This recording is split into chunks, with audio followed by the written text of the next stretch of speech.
O chamado da casa 606, o convite. Lucas sempre teve um fascínio inexplicável pelo desconhecido. Talvez fosse o gosto por desafios ou a necessidade de sentir algo além da monotonia do cotidiano. Era por isso que, quando recebeu um e-mail anônimo com um simples convite, "Venha à casa 606, amanhã meia-noite", ele sentiu um arrepio na espinha, mas também uma estranha curiosidade. A casa 606 era uma lenda urbana. Abandonada há mais de 30 anos, ninguém sabia ao certo o que acontecera ali.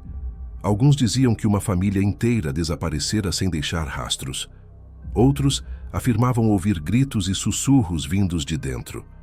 Lucas nunca acreditou nessas histórias, mas algo no convite parecia desafiá-lo diretamente. No dia seguinte, pouco antes da meia-noite, ele chegou ao endereço. O casarão de 3 andares parecia ainda mais sombrio sob a luz fraca da lua. As janelas estavam quebradas e a madeira da porta principal rangia com o vento.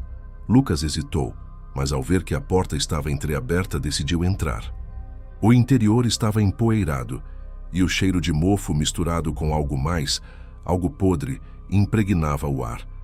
Cada passo fazia o assoalho ranger, e as sombras projetadas pelas velhas cortinas balançando criavam formas que pareciam se mover. Foi então que viu algo que o fez parar de respirar. Uma vela acesa no meio da sala. Ao lado dela, um bilhete com letras tremidas. "Você voltou." Lucas sentiu um calafrio percorrer sua espinha. Quem teria deixado aquilo ali? Antes que pudesse reagir, um barulho ecoou pelo corredor escuro. Passos. Alguém mais estava ali. O coração de Lucas disparou. Ele deveria sair dali. Mas, por alguma razão, seus pés se recusavam a se mover. O eco do passado. Os passos ecoavam lentamente pelo corredor. Lucas prendeu a respiração, tentando distinguir se vinham em sua direção.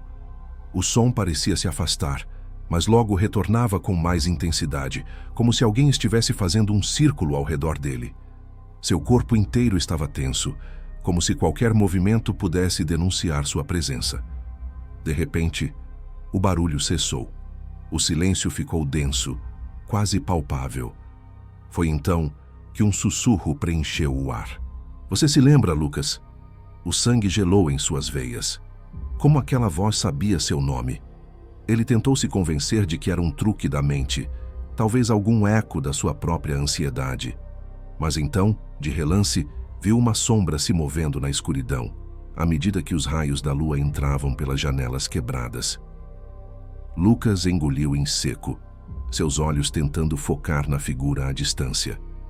A figura parecia humanoide, mas havia algo de distorcido nela, como se a silhueta estivesse deformando-se a cada piscar de olhos. A sombra não tinha forma definida, mas os olhos, os olhos, eram 2 pontos brilhantes que refletiam a luz da lua como espelhos, fixos nele. O terror tomou conta dele, e ele tentou se convencer de que tudo aquilo não passava de um pesadelo. Mas a sensação de que não estava sozinho se intensificava. Ele respirou fundo e tomou um passo hesitante para trás. O assoalho rangeu alto, denunciando sua posição. O riso, baixo e arrastado, se fez ouvir pela primeira vez, cortando o silêncio como lâminas afiadas. "Você não deveria ter voltado." Tremendo, ele pegou o bilhete deixado ao lado da vela e percebeu algo que não tinha notado antes. Pequenas manchas escuras, que pareciam sangue seco, se espalhavam nas bordas do papel. Seu coração martelava quando ele virou o bilhete e encontrou uma nova mensagem, escrita em letras trêmulas. "Suba. No 3º quarto há algo que você precisa lembrar." Com passos cautelosos, ele começou a subir as escadas. Quando finalmente chegou ao 3º quarto, hesitou diante da porta fechada. Reunindo toda a coragem que restava, ele girou a maçaneta e empurrou a porta. O que viu fez seu estômago revirar. O quarto era ainda mais sombrio do que o resto da casa, com uma única vela acesa em cima de uma mesa pequena e antiga. Mas o mais aterrorizante estava no centro do quarto. Uma cadeira de balanço, e sobre ela um velho gravador de fita, tocando uma voz infantil repetindo a mesma frase incessantemente. Lucas, você prometeu voltar. Na parede oposta, rabiscado em letras irregulares, estava escrito: você quebrou a promessa, agora precisa pagar o preço. O preço da verdade. Lucas sentiu um arrepio percorrer sua espinha ao ver as palavras na parede. O gravador de fita continuava repetindo aquela mesma frase sinistra e o som parecia se tornar cada vez mais alto, reverberando em sua mente. Suas mãos tremiam ao pegar o aparelho e apertar o botão de parar. O silêncio que se seguiu foi ainda pior. O chão rangeu atrás dele. Lucas se virou num impulso, seus olhos arregalados tentando perfurar a escuridão do quarto. Algo se movia na penumbra, mas ele não conseguia distinguir o que era. O ar ao seu redor estava denso, carregado com uma energia que o fazia sentir como se estivesse sendo observado por todos os lados. Então, algo aconteceu. A cadeira de balanço começou a se mover sozinha, rangendo de maneira fantasmagórica. Lucas recuou, seu coração batendo freneticamente no peito. O gravador de fita ligou-se novamente sem que ele o tocasse, e dessa vez, uma nova voz se fez ouvir. Não era mais a infantil, mas sim uma voz adulta, rouca e angustiada. Por que você me abandonou? Lucas cambaleou para trás, suas costas batendo contra a parede. Imagens começaram a inundar sua mente, flashes de um passado há muito, enterrado. Ele viu-se criança brincando nos corredores da casa 606. Viu outro menino mais jovem sorrindo ao seu lado. Lembrava-se das risadas, dos desafios infantis e de uma promessa que ele quebrara. Uma memória esquecida emergiu com brutalidade. Ele e o outro garoto estavam na casa, explorando-a como um jogo. Ele trancou o amigo em um dos quartos para assustá-lo. Era para ser apenas uma brincadeira, mas ele nunca voltou para soltá-lo. Ele esqueceu. O desespero tomou conta de Lucas. Seus joelhos fraquejaram e ele caiu no chão enquanto a voz no gravador repetia a pergunta, agora em um tom acusatório. Por que você me abandonou? A sombra no quarto começou a tomar forma. 2 olhos brilhantes o encaravam, cheios de dor e raiva.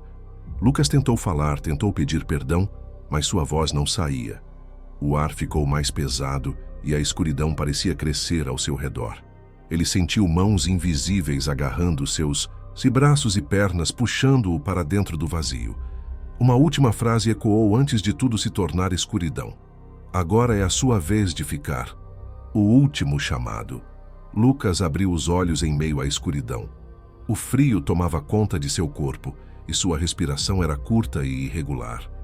Algo o arrastava pelo chão de madeira áspera e ele sentia farpas rasgando sua pele. O pânico tomou conta dele e ele se debateu, chutando e tentando se soltar. Charles, você precisa lembrar. A voz infantil agora soava distorcida, quase monstruosa. De repente, o puxão cessou. Lucas tateou o chão e percebeu que estava dentro de um pequeno cômodo sem janelas. No centro, um espelho sujo e empoeirado. Seu reflexo estava lá, mas algo estava errado. A imagem se movia antes dele, um segundo adiantada. Então, a boca de seu reflexo se abriu e sussurrou. Você me deixou aqui, Lucas. As lembranças voltaram como um trovão. O menino da foto. O amigo de infância que ele trancou na casa como uma brincadeira. Que nunca voltou. Ele nunca contou a ninguém. Apenas esqueceu. Ou tentou esquecer. Lucas gritou. O espelho se estilhaçou e uma força invisível o empurrou para trás. A porta do cômodo se abriu com um estrondo. A sombra agora estava ali, mas desta vez ele sabia quem era. Você me deixou, Lucas. Agora é a sua vez de ficar. A porta se fechou com violência. Na manhã seguinte, a casa 606 estava novamente em silêncio. E Lucas nunca mais foi visto.